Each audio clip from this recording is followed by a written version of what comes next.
The Batman. Comic book. Commissioner Montoya. What I know. Beckett was racist, sexist, and homophobic. And now you're trying to virtue signal by offering the position of commissioner to a queer female representing Latinx. What? Gee.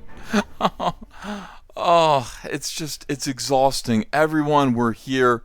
We're literally here. We're at the death of DC Comics. You know, it was a long time coming, but yeah, we're finally actually literally here. And I'm tired of this. I'm tired of this silliness.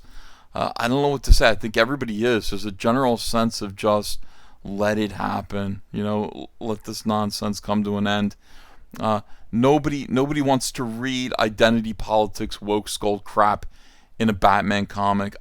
Almost everybody can agree with that, and yet this stuff still proliferates. They still tolerate this. They still allow this. I mean, these are the most unimaginative people on the face of the earth.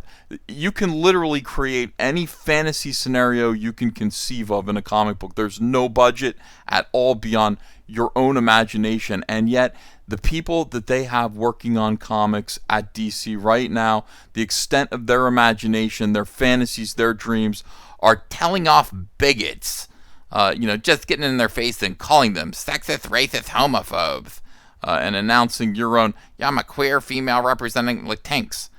This is all they think about. This is all they want. This is the extent of their personal heroic fantasies, telling people off, calling people bigots, and that is it. That's all they want to do, and it's worked its way into the comics. People have had enough, obviously. If you're enjoying this content, please hit that like and subscribe button. We need you here.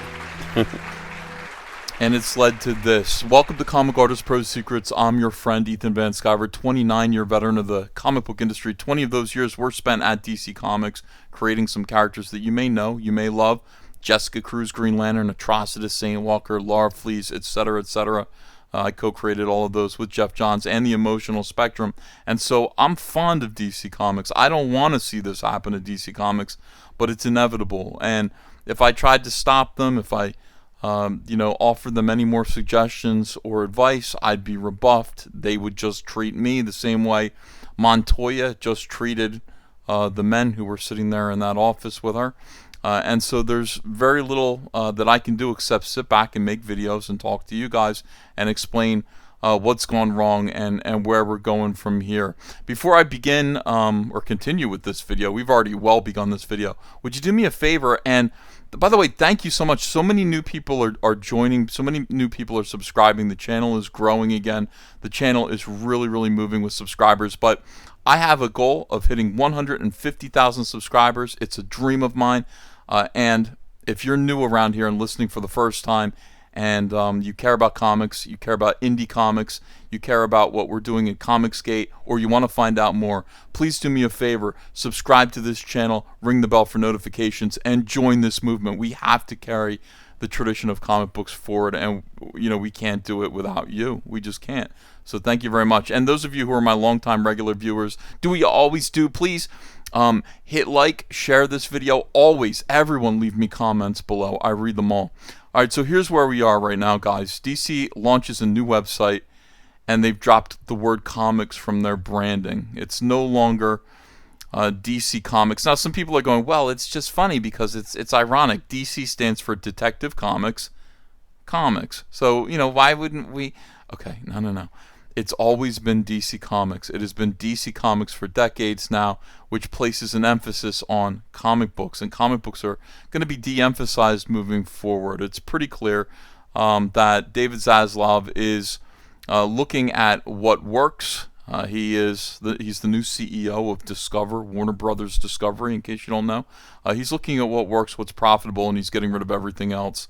If I worked at DC Comics right now in any regular capacity, I would fear for my job. DC has launched a new website under the DC.com URL. Note, no longer DC Comics. Okay, that's important. Which will serve as the new digital home to explore the DC multiverse. Now, all of the IPs within DC Comics are incredibly valuable, and obviously there is a lot to do still with Batman and Superman and Wonder Woman and the Justice League and Green Lantern and the Flash. Everybody's aware of that. But the question is, do they need comic books themselves, actual comic books, as a medium to create new stories, or can they do it outside of the comic books themselves? And considering the fact that the comic books are offering absolutely nothing to work from right now, and they really aren't. The comic books are an embarrassment. I've read a few of them. I've done a couple of reviews in just the past week, and I am shocked. I am actually legitimately shocked at how horrible these books are now, how lazy they are, and the talent that's working on them, the irresponsibility. I caught this yesterday, Harley Quinn number 18. This was just one book that I read yesterday. I've never seen this happen before, ever. This would not be allowed. This would not be permitted in any other comic book, not when I was working at DC Comics. This is Harley Quinn here. You'll notice this face here. You'll notice this guy's face here. About 6 pages later, they reused the artwork. This is the same face, statted, reversed, just not even redrawn. They just flipped it around, mirror imaged it, and used it for another panel. The artist was too lazy to draw something new for that panel. Not only that, this right here, this is the same as that. All they did was just take this, shrink it down, and then put it back there. This is an incredible display of laziness that I have never seen before in a comic book at DC Comics. I've never seen that happen.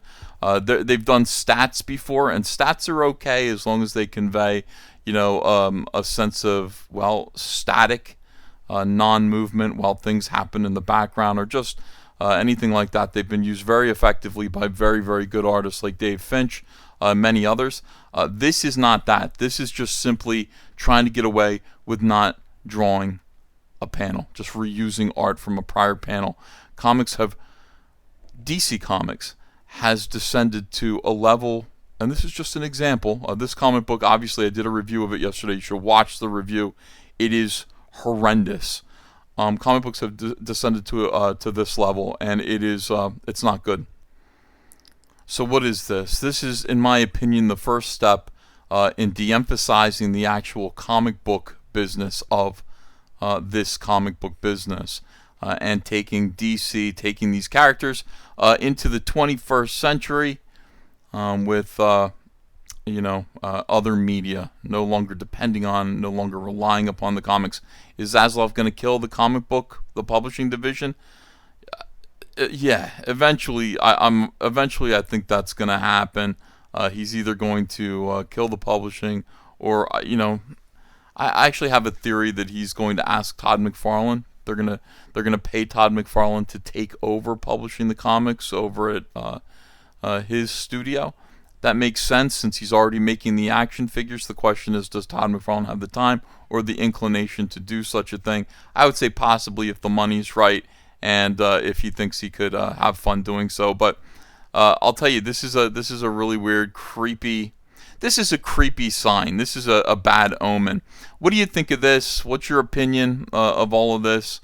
Are you worried about it? Do you think it's great? Do you think it's funny? Like, I think it's great and I think it's funny, but at the same time, like, it's one of these big steps that I really feel like we're on the precipice. This is going to happen now, and I do feel a little bit sad about it.